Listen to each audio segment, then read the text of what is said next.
புதன்கிழமை ஈவினிங் 6 மணிக்கு சாமிக்கு விளக்கு போட்டுட்டு ஈவினிங் ஸ்நாக்ஸுக்கு வந்துட்டு கார்ன் இருந்துச்சு. ஸோ அதை தான் வந்து வேக வச்சேன். எனக்கு சூப் குடிக்கணும் போல் தோணுச்சு. அதனால் கார்னை வேக போட்டுட்டு வெங்காயம் வெஜிடபிள்ஸ் எல்லாம் வந்து கட் பண்ணி எடுத்துட்டேன்.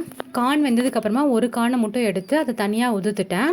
அதில் பாதியை மிக்சியில் போட்டு நல்லா பேஸ்ட் மாதிரி அரைச்சி எடுத்துட்டேன். இப்போ எண்ணெய் ஊற்றி வெங்காயம் வெஜிடபிள்ஸு கொஞ்சம் உப்பு போட்டு தண்ணி ஊற்றி காய்கறியெல்லாம் வந்து வேக விட்டுறலாம்.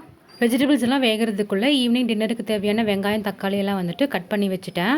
வெஜிடபிள்ஸ் நல்லா வெந்ததுக்கப்புறமா நம்ம அரைச்சி வச்சுருக்க கார்னை வந்துட்டு ஆட் பண்ணிக்கலாம். அதுக்கப்புறமா ஒரு ஸ்பூன் கார்ன்ஃப்ளவர் மாவு எடுத்து கொஞ்சமாக தண்ணியில் கரைச்சி அதையும் ஆட் பண்ணி பச்சை வாசம் போகிற அளவுக்கு 5 மினிட்ஸ் வந்து கொதிக்க விட்டு கடைசியாக பெப்பர் தூவி வந்து இறக்கிக்கலாம். சூப்பு வந்து சூப்பராக ரெடி ஆகிடுச்சு. ரெடி ஆனதுக்கப்புறமா கொஞ்சமாக கப்பில் ஊற்றி டேஸ்ட் பண்ணிவிட்டு நம்ம டின்னர் வேலையை வந்துட்டு ஸ்டார்ட் பண்ணியாச்சு. நைட்டு டின்னருக்கு பூரியும் சன்னா மசாலாம் தான் வந்து செஞ்சுருந்தேன். சன்னா மசாலாக்கான ரெசிபி ஆல்ரெடி வந்து நான் ஷேர் பண்ணியிருக்கேன். பூரிங்கிறதுனால வழக்கத்தை விட நேரத்துலேயே வந்துட்டு சாப்பிட்டு முடிச்சாச்சு. நாளைக்கு பார்க்கலாம். பாய்.